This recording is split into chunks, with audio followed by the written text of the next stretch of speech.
Here we are today at Canon Burbank. It's a fantastic facility. David Doko is going to tell us a little bit about Canon Burbank and also touch on the importance of HDR monitoring. So David, thanks, tell us James. about where we are. Sure.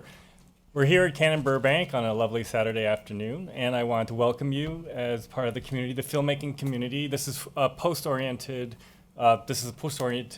workshop, but I just want to say that this is for both production and post-production, where you can use our facilities. Once you get to know us, we have a beautiful screening room that you have here, which is a 4K laser projector. We have a prep bay, which you don't see on camera, but when you want to try out our cameras or even our DSLRs, you're welcome to use that as well. And we have a DCI spec cinema projection room, which can be used for, especially when you shoot with Canon cameras, which can be used to project any of your movies or material that you want to view with a Barco 4K projector. So today I'm going to present some information for you which might be helpful for your post-production needs.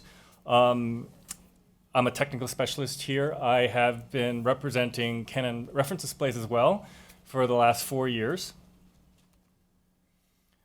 Right now, we do have a full line of reference displays from our 17-inch models, which are basically used for broadcasts and on-set, all the way to our very latest 31-inch model, the 3120. And as you can see, there's various peak luminances on the bottom there, from 600 nits all the way to 2,000 nits. When we give a spec for peak luminance, we don't just mean a portion of the screen like some of our competitors. The whole full field screen can be that peak luminance spec. There's no what's called APL. There's no power limitation, which will limit the amount of that luminance as you view your material. 4 years ago, when I first started working for Canon, I was a spokesman for the HDR reference displays at such events such as SEMTI and Cinegear.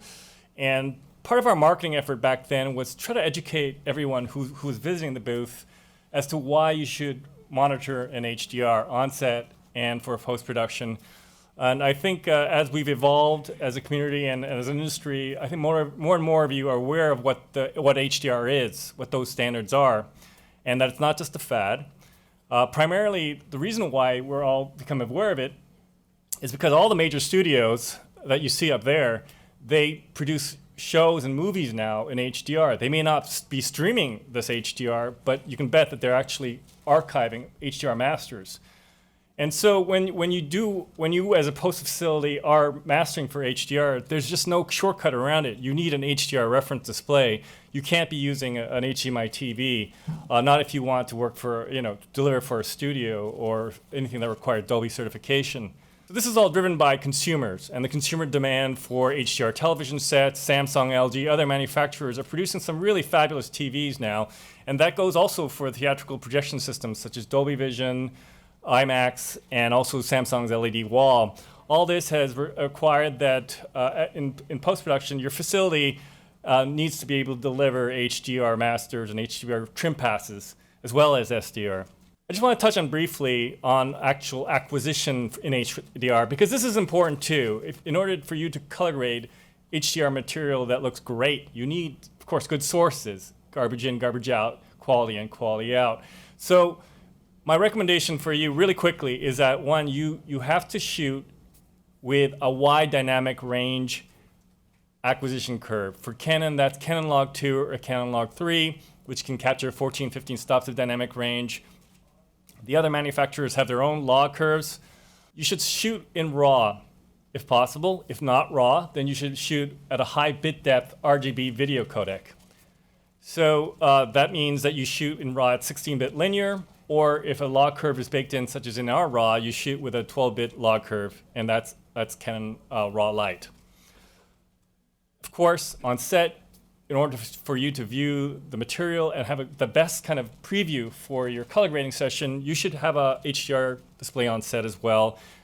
We often sell our 24-inch models to other studio shows, so that they can see that PQ image as best they can. They're not surprised in the color grading suite by what it looks like. So there's two standards really for HDR. One of them is called PQ. Now, PQ was developed by Dolby Labs. Really, what they did was they did research on how contrast is perceived by the human eye and where that sensitivity is best distributed for the available bit depth in the signal processing. I hope that doesn't sound too complicated. But basically, they're trying to optimize what they have in terms of bandwidth and bit depth so that there's no banding, and yet still have a high dynamic range image that is really pleasing to the human vision. And so this PQ curve, this PQ EOTF, what it's called, was formalized by SMPTE, and it's called SMPTE 2084. And SMPTE 2084 it was adopted, is of course a part of Dolby Vision, but it was also adopted by HDR10 and HDR10 Plus, which is another group of manufacturers that adopted SMPTE 2084 for their HDR EOTF. And EOTF, as I was saying, are really how digital signals are converted to visible light. Normally for PQ, and this is important because as an industry, we've been battling the whole legal versus full range for so long. PQ should be monitored in production and post-production in full range, not limited, not legal. In Dolby Vision, I don't want to spend too much time in Dolby Vision, and you can always refer to Dolby for more information. But basically, in Dolby Vision, you have a base content layer which really just provides static metadata with the average and the peak scene luminance for your material.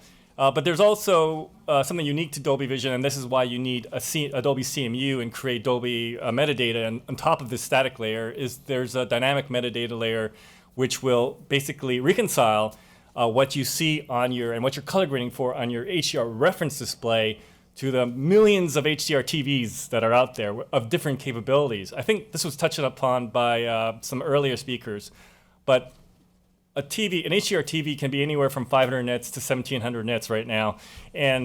But having an HDR reference display is absolutely critical because you need at least one point of reference, and then from that point of reference color grade, you generate that metadata with Dolby's tools and CMU so that it can actually tone map for the different TVs out there, scene by scene by scene, and that's an excellent feature of Dolby Vision. It's actually, a lot of that kind of concept is shared by HDR10 Plus, which they've introduced. Samsung, Panasonic, some of the other manufacturers have adopted that as well. So there's another standard out there. The second most popular standard is hybrid log gamma.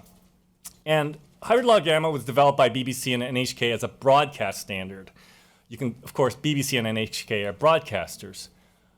So they developed this because they needed an easier migration path to HDR. They wanted to leverage their existing practices and processes for standard dynamic range and Rec 709, but they wanted to also broadcast HDR, and so they developed HLG. And when they send out an HLG signal, when they broadcast a signal with HLG, actually SDR TVs can display HLG signal and still present a reasonably acceptable image. So it doesn't make your SDR TVs completely obsolete. You could see an HLG signal and it looks fairly acceptable. So when your TV actually does support HLG, it'll know how to decode that upper half of the HLG EOTF or tonal curve, which is logarithmic. And so HLG encodes that top half with logarithmic encoding, and then your HLG TV or device will decode those highlights, that HDR luminance range above the middle gray or the peak luminance, above white, diffuse white. And you see that very visibly in this curve that's presented, was created by the BBC. So a lot of you are work in post-production, and this is very important actually, because some of you are going to be, if you're not already a Dolby Vision certified facility, some of you may want to get that certification because you need that certification in order to create material with that Dolby Vision stamp. And part of that certification is that you use a HDR reference display that meets their minimum requirements. So what are those requirements? It has to cover most or all of DCI-P3 at a D65 white point, has to exceed 1,000 nits, or equal 1,000 nits, so equal or exceeds 1,000 nits. Needs minimum blacks of 0.005 nits, or I don't know if I missed that part where nits are candela per meter squared, just a luminance value. But they prefer that you have 0.001 nits or something near OLED, which is basically what our displays can do. Our 3120 can achieve 0.001 nits. So they recommend that you also have Rec 2020 support, because a lot of the material is really actually mastered for P3 within a Rec 2020 container, and it certainly gives you options for the future to have a Rec 2020 coverage. No display out there can actually cover all of Rec 2020, but having that support is important in case you want to grade material other than for P3. Your panel has to be 10-bit at least, and your processing for double vision has to be 12 bits. That's important. That's an important number to know. So your processing pipeline should be 12 bits, including your monitor. And our monitor actually processes in 8 bits, even though it's a 10-bit LCD IPS panel. So Canon displays actually exceed the recommended, the minimum Dolby requirements that they published. I think most of you are already familiar with wide color gamut. I would want to really touch on it very briefly, but Rec 709 is that kind of standard from HDTV, and all the other color spaces that are subsequent to Rec 709, such as DCI P3 and Rec 2020, cover more of that CIE 1931 color space volume. And this is Pointer used to be a researcher at Kodak, and he kind of did research on what the colors are that are visible to the human eye, and he mapped that, and you could see that as a kind of squiggly triangle there within the CA 1931 chart. So Rec 709 actually doesn't cover all the pointer colors. DCI P3 almost covers all of it, but Rec 2020 covers all those colors that the human eye can visibly see from reflected surfaces in the real world. And so you really get that. Really what we have now is an ability to see much more realistic colors from our reference displays, and that actually opens up a whole world of creative freedom where you're not just limited to the colors and saturation of Rec 709.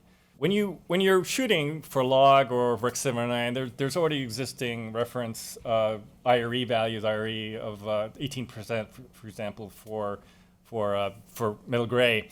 However, a lot of people don't know what the reference values are for PQ and HLG, and I just wanted to kind of touch on that, because as you're monitoring for HLG and PQ in your suites, it's important to know where those values fall. So diffuse white, 100% white is 203 nits. Diffuse white is about 180 nits, and you see the value for 18% gray. So why I mention that is that our displays and other tools out there, other waveform analysis tools and other displays can show you these reference values using tools such as HDR what we call HDR metering, which is really false color. And you see here that I have an example over there, actually, to your right, where we're using that to really pinpoint where that 100% diffuse or 96% diffuse patch white exists on the chart there. And so that's one tool that will really help you dial in your reference signals, and it's, along with the waveform and vector scope, it's just one of many tools that our displays make available to you. We also have side-by-side views where you can see an HDR view and an SDR view, and an out-of-range view where you can just dial in what's out of gamut and actually what out of certain luminance ranges.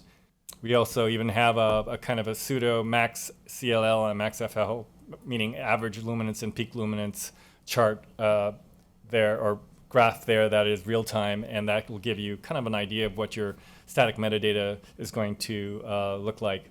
So PQ is a scale from 0 to 10,000 nits, and hopefully you'll be able to, whether you use Resolve or some other tool, they do have a built-in waveform there, but it's always better to actually monitor that waveform on the output signal, not just internally in the computer. And of course, our displays can give that scale to you and provides a 4K waveform in PQ. You could also see it better in close-up how you can dial in your false colors, and you could actually, those are adjustable. So with our displays, you can actually adjust those boundaries so that you can really pinpoint where you want the colors to land. This is just what you see there in our prep bay. And you see what a mess a waveform can be, because it's really hard to distinguish certain areas of luminance.